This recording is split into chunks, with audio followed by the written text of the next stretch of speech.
eh, yang ngaji di sini itu banyak ya, mulai yang nekuni bisnis apa saja lah, termasuk yang di Grab ya, termasuk Pak Polisi kadang yang ngaji terus ya nggak apa-apa. Dan semua saya itu termasuk kiai yang nggak pati suka ada pertanyaan, bukan karena apa ya, makanya tak batasi dua.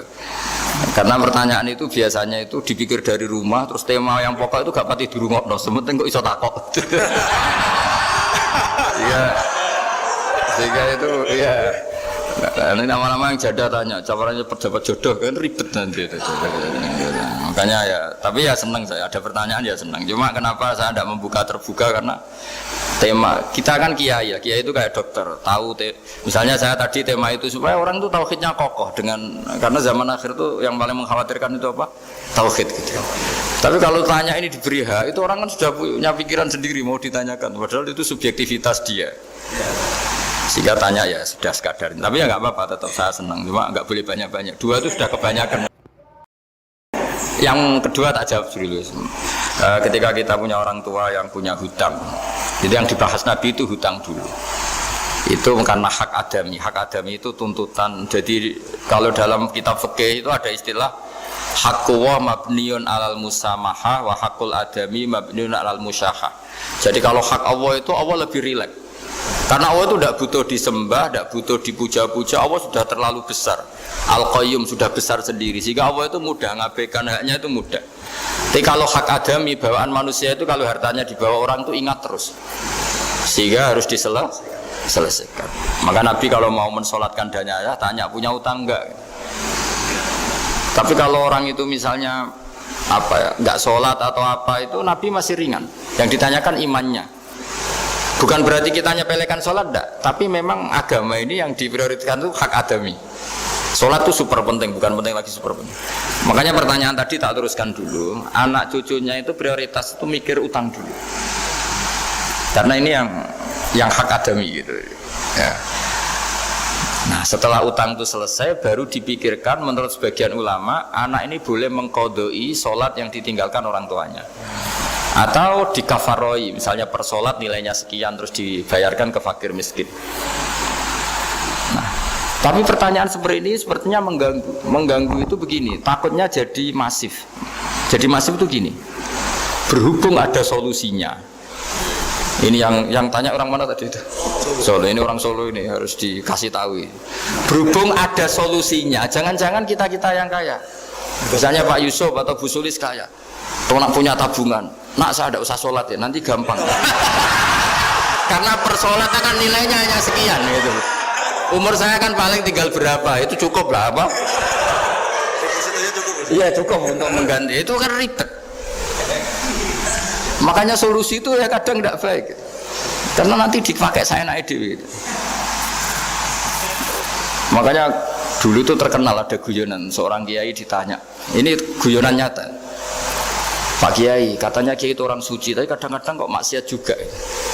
Si Kiai ini jawabnya ngawur sekali. Justru yang boleh maksiat tuh Kiai, kamu nggak boleh. Terus, kenapa Pak Kiai? Dia tahu caranya tobat, kamu nggak tahu. Jadi yang melanggar hukum itu kan yang pakar hukum. Tahu itu. Tahu ilmunya. Cara melanggar tapi nggak bisa dipidanakan. Punya penghapusnya Gus ya? Ya punya penghapusnya, itu kan ribet kan. Artinya gini ya, yang orang Solo tadi, kalau kadung terjadi orang tua kita ada sholat, saya ulang, kalau kadung terjadi orang tua kita ada sholat atau pernah meninggalkan sholat, kita sebagai kiai itu punya cara supaya yang untung tuh fakir miskin. Misalnya kita fatwa dikasih fidyah atau fida atau apa. Tapi ini bukan cara yang jadi solusi, karena takutnya nanti jadi gerakan masif tadi. Gerakan tidak usah sholat diganti, ya itu kan ceribet jadi.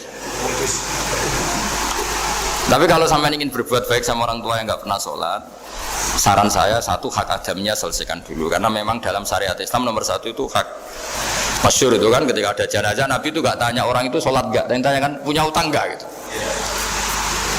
Sehingga kalau di kampung-kampung di mana-mana kalau ngelepas jenazah kan, kalau ada hak adami diambil alih keluarga supaya mayit ini ketemu Allah tanpa ada hak adami kan gitu, semuanya kan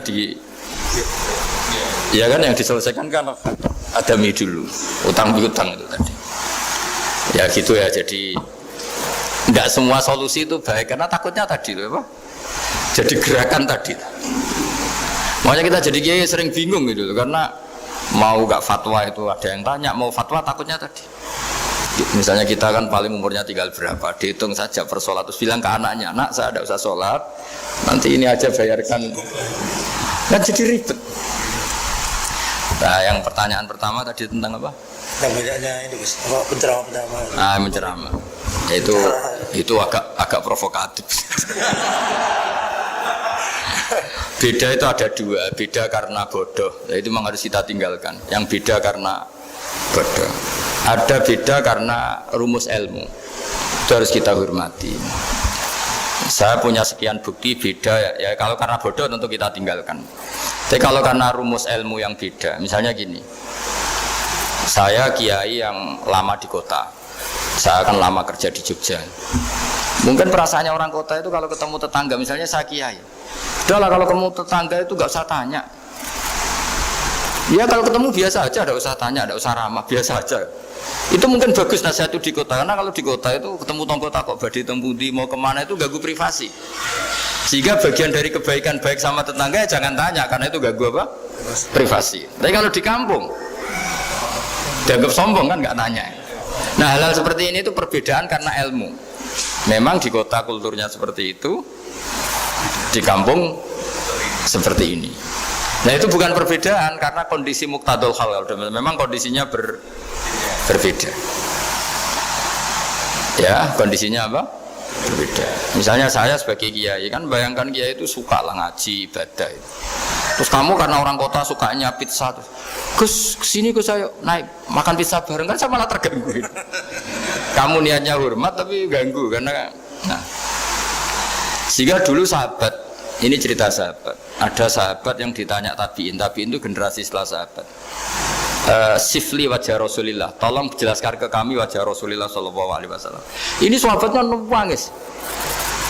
Oh maaf sekali, saya tuh gak pernah melihat wajahnya Nabi meskipun saya berpuluh-puluh tahun jadi sahabat.